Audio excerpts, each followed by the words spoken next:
Let's start with Mylock. Mylock is an importer, distributor of hair care products. Mm-hmm.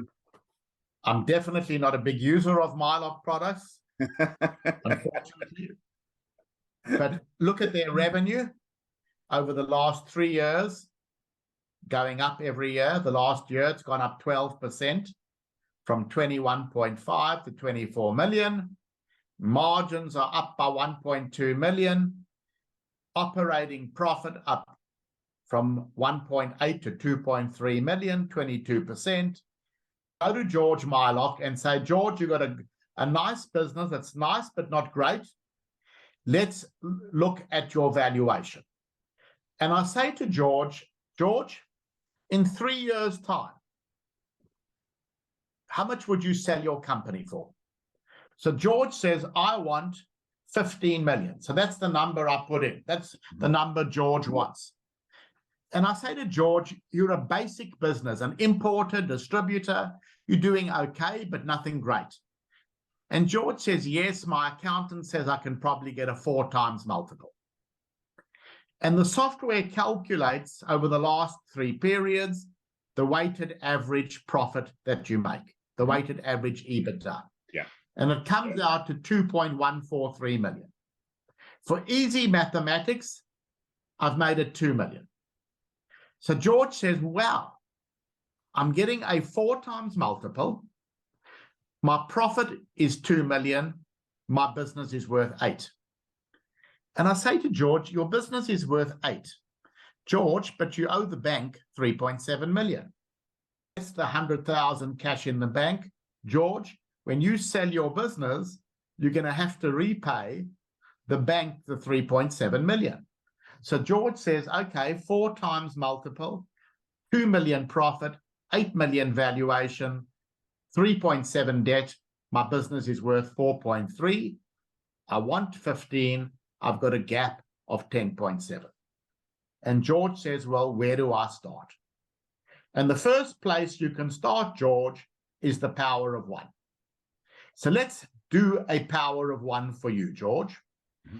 George, let's assume next period we can put prices up by 2% and we can collect 7 days faster. So George says, okay, the 2% price increase will improve my profit by 480,000. The 7-day collections will improve my cash flow by 460. So let's now take this to the power of 1, the power of 1 to valuation. If George implements these 2 changes, a 2% price increase improves profit by 480, multiplied by 4 for the valuation is 1.92 million. The collecting 7 days faster reduces the debt. So if all George did was 2% price and collecting 7 days quicker, we would uplift valuation by 2.38 million. So the message is, step number 1, you need to know what your valuation is, and then use the power of 1, because the power of 1 changes can put your valuation on steroids. So for example, if we looked at each power of 1 change, I'll make them 1%. Yeah. You can go to valuation and you can see the impact of each item. So a 1% price puts valuation up by 960,000. Volume 360. Every 1% margin 600. Every 1% reduction in overheads 280,000. And then working capital has only got a cash flow measure, a cash flow impact. So as you can see, if you understand your power of 1, you can then start to look at your business and work out how many 1% changes would you make. And then, Neil, what I would also do, I would then do a projection for next year, and I would see what happens to valuation.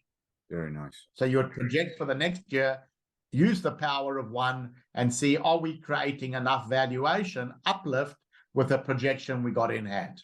Yeah, love it. And you mentioned on the podcast the importance of measuring the valuation growth that you've helped achieve with a business over a 12-month period or a quarter, whatever, how I guess you can use this as a way of just consistently measuring that, because it's such an important tool as coaches to measure the impact that you're making. So as a coach, you go into a company and you're sending them an invoice every month. The company says, how often was Neil here?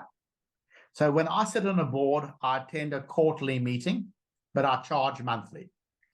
I've never had a company question, let me relate the hours you've been here versus the invoices you've sent. All they're thinking about is what's happened to their profit, cash, and value. Yeah. And the company doesn't ever question. Then I say to the company, have we exceeded your expectations?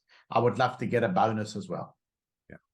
It takes the fear of what you're charging the client completely out of the equation. 100%. That's such great advice. Alan, yes. Thank you so much for joining us this morning. My pleasure, and I look forward to working with you again. You're an absolute gentleman. Well, I don't know about that, but I'll take it nonetheless.